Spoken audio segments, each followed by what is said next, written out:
안녕하세요. 이혼 소송 중인 40대 여성입니다. 늦은 결혼이었던 만큼 누구보다 잘 살고 싶었는데 결국 이렇게 되었네요. 정말이지 이럴 줄 알았으면 역시나 결혼하지 말 걸 그랬어요. 원래도 그렇게 결혼을 하고 싶던 것도 아니었으니까요. 좋은 얘기가 아니라서 정말 가까운 사람들 아니면 모르는데 사실 제가 어렸을 때부터 친정 형편이 좋지가 않았습니다. 그런데 아버지가 3대 독자시다 보니 어머니 입장에서는 아들을 낳아야 했고, 그래서 없는 형편에도 계속해서 아이를 낳으시다 보니 제 밑으로 여동생만 셋이나 더 생겼죠. 결국 아들은 못 낳으셨고요. 지금이야 저를 포함한 딸넷이 어머니 일이라면 두 팔 걷어붙이고 나서니 어머니가 아들 없어도 하나 아쉬운 거 없다 하지만 제가 어렸을 때만 하더라도 집도 가난한 데다가 딸만 넷이니 주변 시선이 고울 리가 없었죠. 외가친과 비교하면 친가는 그나마 먹고 살만 했는데 도움도 일절 주지 않았고요. 그래서 결국 맞이인 제가 고등학교를 졸업하자마자 사회로 나왔어요. 제 입으로 말하기 뭐하지만 공부도 곧잘 했기에 대학에 꼭 가고 싶었는데 맞이가 뭐라고 제 욕심은 잠시 접어두고 고생하는 부모님에게 조금이라도 힘이 되어드려야겠다는 생각뿐이었죠. 지금도 그때를 생각하면 복잡한 심정이에요. 아무튼 그렇게 저는 남들보다 일찍이 사회생활을 시작했고 그런 저에게 연애나 결혼은 꿈만 같은 이야기였죠. 다른 또래 여자들이 멋낼 때 저는 낮에는 작은 건축 사무실에서 일하고 밤에는 호프집 주방에서 설거지를 해야 했으니까요. 그리고 그렇게 하루에 14시간, 15시간씩 일해가며 번 돈의 절반은 친정에 보내고 나머지로 제 생활비와 미래를 위해 저축을 했어요. 미용실 가는 돈이 아까워서 집에서 대충 자른 머리를 질끈 묶었고 옷은 계절이 돌아올 때 위아래 딱 한 벌씩만 새로 사가면서 말해요. 정말이지 지금 생각해보면 어떻게 그러고 살았나 싶지만 그때는 그렇게 사는 게 맞는 거라고 생각했습니다. 그래서 힘들다는 생각은 했어도 잘하고 있다 믿었고 지금도 후회는 없어요. 그리고 그렇게 살다 보니 어느새 제 나이가 35이 넘어갔고 둘째 여동생은 시집을 갔네요. 그리고 어느덧 셋째 여동생도 취직하고 막내도 대학 졸업을 앞두고 있었죠. 그런데 그렇게 다들 잘 풀려서 자기들 앞날을 그리는 걸 보니까 저도 제 인생을 돌아보게 되면서 어째서인지 허탈하고 섭섭한 마음이 들대요. 그래서 여행을 떠났습니다. 비록 한 달이라는 짧은 시간이었고 친정 부모님한테 무슨 일이라도 생기면 달려가야 한다는 생각에 멀리 갈 수도 없었지만 처음으로 제 자신이 정말 원하는 게 뭔지 생각해보는 시간을 가질 수 있었죠. 어려서부터 동생들을 챙기느라 부엌 출입이 잦았던 저는 요리하는 게 즐거웠어요. 누가 됐건 간에 제가 한 음식을 맛있게 먹어주면 거기서 큰 기쁨과 보람을 느꼈죠. 그래서 그때까지 모았던 1억을 탈탈 털어 식당을 차렸습니다. 그런데 그렇게 시작한 식당은 제 예상보다 훨씬 힘들고 고되더군요. 처음 몇 달 동안은 적자를 면치 못했는데 그러다 보니 아르바이트생은 언감생심 꿈도 꿀 수 없어서 저 혼자 식당에서 먹고 자기도 여러 번이었죠. 그리고 그럴 때마다 스스로 잘 다니던 회사는 왜 때려치고 이 고생을 하고 있을까 하고 얼마나 자책했는지 몰라요. 하지만 사람이 죽으라는 법은 없다고 그래도 포기하지 않고 1년 넘게 버텼더니 조금씩 사정이 나아지는 게 느껴졌어요. 그리고 또 몇 달이 지난 후에는 그래도 제 인건비는 가져갈 정도는 되었고요. 그리고 거기서 안주하지 않고 제 나름대로 이런저런 도전도 해보고 그랬더니 3년이 되기 전에 다른 동네에 매장도 하나 더 열게 되고 제가 제 사업 어떻게 키웠나 이야기하려고 지금 펜을 든 건 아니니까 이 이야기는 이쯤에서 줄이도록 하겠습니다만 아무튼 이후로는 이것저것 뗄거다 떼고 한 달에 못해도 1,000은 제 몫으로 돌아왔어요. 그리고 모든 게 어느 정도 안정을 찾았다 싶었을 무렵 식당 단골 손님의 소개로 남편을 만났습니다. 고졸인 저와는 달리 대한민국에서 몇 손가락 안에 드는 대학을 졸업했다는 저보다 한 살 많은 남자였지요.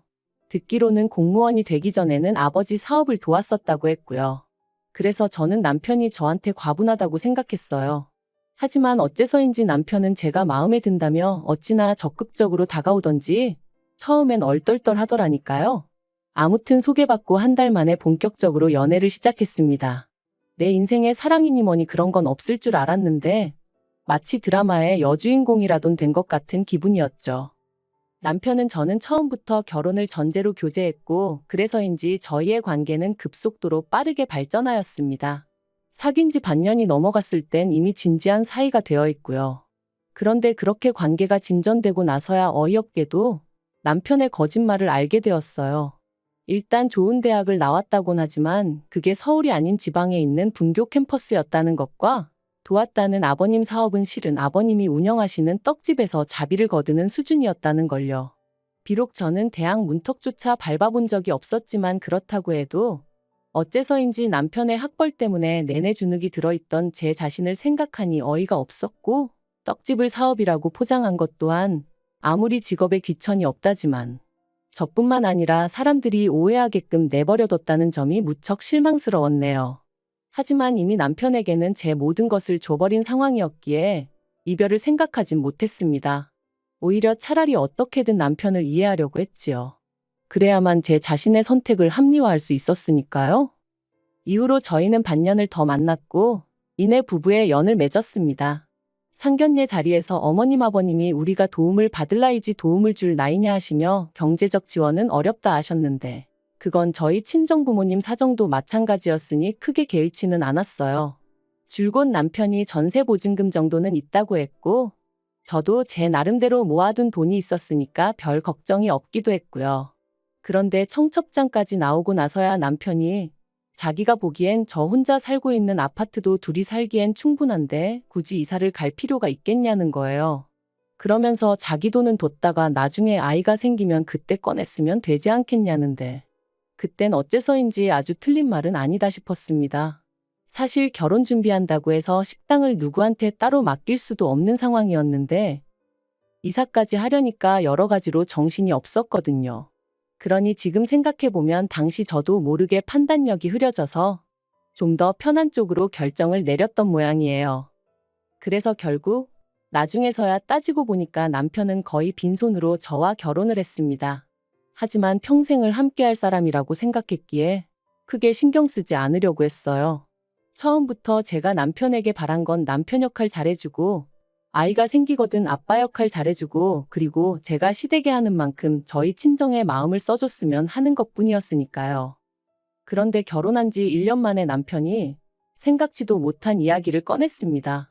공무원은 관두고 저랑 같이 제 식당 일을 하고 싶다고 했거든요. 갑자기 그게 무슨 소리냐? 남들은 못해서 안달난 공무원 자리를 왜 관두겠다는 거냐니까 남편의 대답은 의외로 간단했어요. 제가 버는 돈에 비하면 자기가 버는 돈은 턱없이 적기도 하고 자기가 왠지 시간 낭비를 하고 있다는 생각이 든다는 거예요. 그래서 제가 자그만치 4년을 공부해서 된 공무원 자리를 왜 관두냐고. 원래 남의 떡이 더 커 보이는 거니 저랑 비교하지 말라고 했죠. 하지만 남편은 제 이야기를 귀담아 듣지 않는 눈치였고 결국 아니나 다를까. 남편이 처음 관둔 해만에 얘기를 꺼내고 2달 만에 저랑 상의도 없이 사표를 냈더라고요. 그리고 역시나 저는 또다시 어떻게든 긍정적으로 상황을 보려고 노력했고 남편이 제 식당에 출근하는 걸 허락할 수밖에 없었습니다. 하지만 이제 와서 말이지만 솔직히 남편이 일하는 방식은 제 마음에 썩 들진 않았어요. 연애를 할 때도 답답한 순간이 종종 있었고 결혼한 이후로도 이해 못할 남편의 행동이나 말들 때문에 예민해지는 일들이 있긴 했지만 그런데 같이 일을 해보니까 소위 일머리가 없는 게 눈에 보이더라고요. 게다가 요령은 또 어찌나 피우던지 저를 포함한 모두가 바삐 움직이는 시간에도 어떻게든 카운터만 지키려고 하는 거예요. 그래도 돈은 남자 사장이 받아야 손님들도 함부로 시비를 안 건다는 황당한 이유를 대면서 말이죠. 그리고 이건 여담이지만 언젠가부터 남편이 스스로를 사장으로 부르는 것도 솔직히 어이가 없었습니다. 저는 남편에게 직원으로서 월급을 주고 있었고 이건 남편이 제 식당에 출근할 때부터 합의를 했던 부분이었거든요. 하지만 그럼에도 불구하고 다른 직원들 말로는 저만 없으면 남편이 사장 행세를 한다더니 한 반년쯤 지나가니까 제 앞에서도 아주 당당하게 스스로를 남자 사장이라고 칭하더라니까요. 하지만 그렇다고 그런 남편을 다른 직원들 앞에서 시쳇말로 쪽팔리게 할 수도 없고 그러니 그냥 이따금씩 호칭은 확실히 하자고 애둘러 말하는 정도만 했는데 들어먹질 않대요. 그러다 남편이 합류한 지 2년째 되던 작년 겨울이었습니다. 날이 추워지면서 식당이 바빠졌고 그래서 저는 급하게 아르바이트생을 1명 뽑았죠. 그런데 하루는 그 아르바이트생이 저더러 저희 남편이 자꾸 카운터에서 현찰을 꺼내 간다며 그래서 거스름 돈이 필요할 때면 식당 옆 편의점에 바꾸러 가는데 편의점에서 싫은 소리를 엄청 한다고. 그러니까 저더러 남편한테 얘기해서 카운터에서 잔돈 좀 넉넉히 채워놓으라고 말 좀 해달라대요. 그리고 그 이야기를 듣는데 좀 찝찝하더라고요. 그래서 그때부턴 아무래도 남편의 일거수일투족에 촉각을 곤두세웠죠. 그리고 며칠 뒤 남편이 샤워를 하러 들어갔는데 핸드폰이 울려서 슬쩍 보니 어머님 아버님이 이번 주는 왜 20만 원이냐 하며 어쨌든 잘 쓰겠다 하고 보내셨더라고요. 그리고 그 문자를 보고 저는 의아할 수밖에 없었습니다. 왜냐하면 시부모님께는 매달 초 50만 원씩 보내드리고 있었는데 그때는 12월 중순이었고 게다가 이번 주는 뭐고 20만 원은 뭔지 뭔가 앞뒤가 안 맞는 게 도무지 마음에 걸려 결국 남편의 핸드폰을 열었습니다. 그리고 남편의 핸드폰을 통해 알게 된 사실은 정말 황당했어요. 따지고 보니까 대충 제 식당에서 일한 게 2년이라 치면 그중 1년하고도 5개월 동안 식당 현금 매상을 빼돌리고 있었으니까요. 자기 딴에는 완전 범죄라도 꿈꾼 건지 어찌나 자세히 적어두었던지. 그리고 그 돈은 대부분은 시부모님에게 흘러간 듯 했습니다. 적게는 한 주에 20만 원, 어떤 주는 30만 원. 계산해 보니까 대충 1,400만 원이 시댁에 들어갔더라고요. 그런데 저는 그것도 모르고 매달 생활비에 보태시라고 돈 보내드려. 생신은 생신이라 보내드려. 명절은 명절이라 보내드려. 곰곰이 생각할수록 속에서 열불이 오르더라니까요. 분노가 주체가 되질 않아 손발이 덜덜 떨리던 와중에 남편이 화장실에서 나왔습니다. 저를 보고는 무슨 일 있냐 하더니 이내 자기 핸드폰을 보고 상황 파악이 된 듯했어요. 그리고 저는 남편이 미안하다고 납작 엎드리기라도 할 줄 알았는데 남편의 반응은 정말 뜻밖이었습니다. 왜 남의 폰을 보고 그러냐면서 저더러 수준 없다고 했으니까요. 어처구니가 없어서 그게 지금 할 소리냐니까 자기야말로 이렇게 된 거 할 말 좀 해야겠다더니 아무리 제 식당이라지만 자기 스펙이 있고 그래도 자기가 무려 공무원식이나 하던 사람인데 한 달에 250만 원을 주는 게 말이 되냐는 거예요. 그래서 제가 남편더러 당신 일주일에 많아봤자 4일 나오고 아무리 바빠도 8시간만 하고 들어가지 않냐. 그리고 공무원이고 뭐고 당장 칼질도 못해서 주방일은 거들지도 못하면서 250이 적다는 게 말이 되냐 하고 받아쳤습니다. 그랬더니 남편이 자기는 제 의견을 받아들일 수 없네 어쩌네 하더니 아무튼 자기 생각에 월급이 너무 적어서 자기가 알아서 더 챙겨간 거래요. 자기 생각엔 그래도 400 정도는 받아야겠다 싶어서 거기에 대충 맞췄다나요? 진짜 황당하고 기도 안 찼죠. 그래서 남편더러 어떤 직원이 셀프로 임금을 챙겨가냐? 진짜 웃기지도 않는다. 내일부터 그냥 나오지 마라 했습니다. 당신 목 생활비는 나가서 막노동을 하든 알아서 벌어와서 내놓으라고.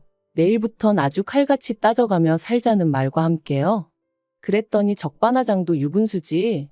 자기가 그렇게까지 하면서 저랑 왜 사냐입니다. 제가 나와달라고 해도 자기가 이제 나갈 마음이 싹 사라졌다면서 자기 없이 한번 장사해보래요. 자기한테 도와달라고 와서 빌어도 소용없을 거란 헛소리를 하면서요. 그리고는 자기 지갑하고 차키 챙겨서 나가는데 저 사람이 내가 알던 그 사람이 맞나 싶은 게 열받고 분한 건 당연하고 동시에 허무하고 허탈하고 왜인지 눈물이 주룩주룩 나더라니까요. 솔직히 남편 없이도 잘 굴러가던 식당이었기에 남편이 나오든 안 나오든 그건 문제가 아니었어요. 신경도 안 쓰였고요. 그래서 전과 다르지 않게 계속해서 영업을 이어갔습니다. 그리고 그렇게 한 달이란 시간이 흘렀을 무렵 어째서인지 시부모님이 연락도 없이 남편을 데리고 식당에 오셨더군요. 당신들이 보기에 부부싸움을 이 정도로 했으면 충분하다면서 이제 서로 이해하고 용서해주라면서 말이죠. 까놓고 남편이 싹싹 빌어도 부족할 판이었는데 서로 뭘 이해하라는 건지. 그래서 시부모님더러 됐다고 그냥 남편 데리고 가시라 했습니다. 없이 지내보니 제 예상보다 훨씬 지낼만해서 이참에 아예 이혼하는 게 나을 것 같다면서요. 그랬더니 어머님이 하시는 말씀이 남편이 말없이 돈을 가져간 건 잘못한 게 맞지만 그런 행동을 하게끔 만든 건 저 아니냐면서 남편한테만 뭐라고 하지 말라대요. 아무리 제 식당이라지만 사람들 눈이 있는데 남편을 다른 직원들하고 똑같이 대한 것도 문제고 남편이 저한테 사장님하고 부를 때마다 얼마나 자존심이 상했겠냐고요. 거기다 월급마저 저한테 받았었으니 그 속이 말이 아니었을 거라나요? 하지만 그게 다가 아니었습니다. 어머님께서 갑자기 제 두 손을 꼭 쥐시고는 이참에 식당을 남편에게 넘기라고 하셨거든요.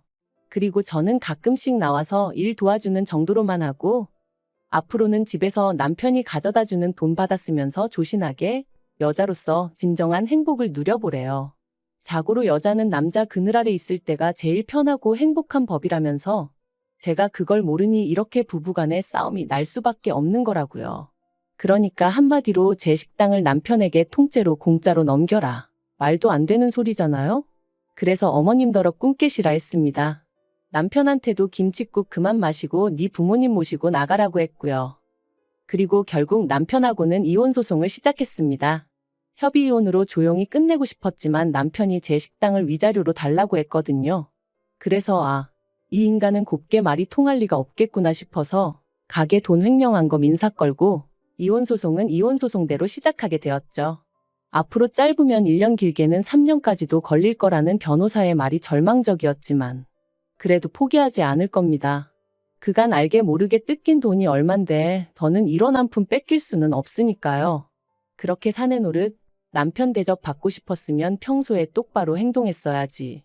정말 이렇게 치졸하고 손버른 나쁜 사람과 한 입을 덮고 살았다는 게 수치스러울 뿐입니다. 만약 저에게 기회가 있다면 효도고 나발이고 네 분수껏 하고 살라는 말을 꼭 해주고 싶네요.